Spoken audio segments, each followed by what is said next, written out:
Bonjour à tous, aujourd'hui nous allons travailler sur la sécurité informatique pour la gestion de l'information touristique.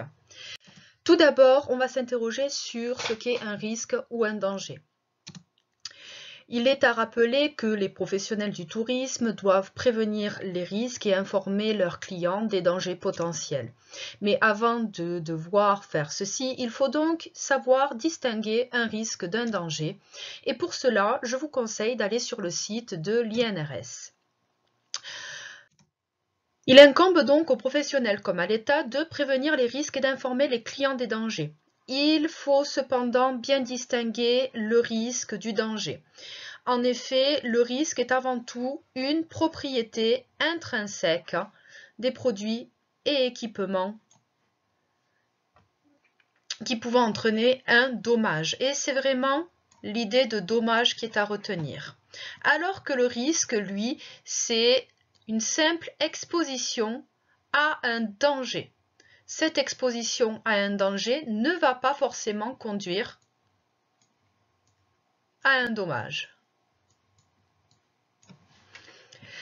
Bien que les dangers et les risques soient en priorité vus comme étant des risques industriels ou naturels, ou les risques liés au terrorisme, comme on peut le voir dans l'article « Les enjeux sécuritaires liés au tourisme », il ne faut pas oublier que les risques liés au traitement de l'information personnelle sont à prendre en compte.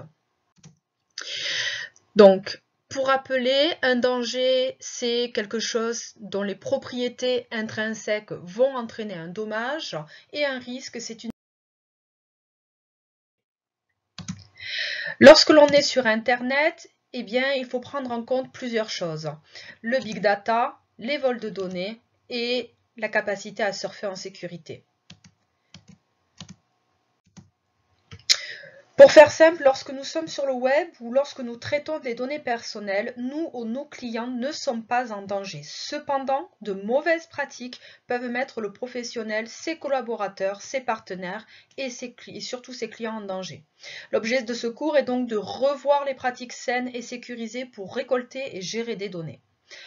En effet, aujourd'hui, les données valent de l'or et les professionnels sont amenés à gérer des informations dites sensibles car elles permettent pour certaines d'entre elles de voler l'identité de la personne ou de bloquer des services et des systèmes via la propagation de ransomware par exemple. Avec l'utilisation du web par les professionnels comme les clients, il faut alors s'assurer de bien sécuriser ces systèmes informatiques. Les risques informatiques pour le client, elles sont peu nombreuses, on va dire. C'est le vol de ses données personnelles, le vol de ses données bancaires et ce que peut engendrer la géolocalisation. Pour le professionnel du tourisme, il faut prendre en considération que cela touche toutes les entreprises, que le e-tourisme est énormément touché, que c'est une question de confiance, bien entendu, et que la responsabilité est énorme. Les indépendants sont les plus fragiles à ce niveau-là. Et lorsque l'on parle de sécurité, il faut penser à la sécurité de la structure, des personnels, mais également des partenaires, tout comme la sécurité des clients. Tout d'abord, c'est un problème qui touche toutes les entreprises. Un rapport de 2018 de Thales rapporte que plus de 67% des entreprises ont vu leurs données piratées. Aujourd'hui, en 2020, les chiffres ont dû augmenter.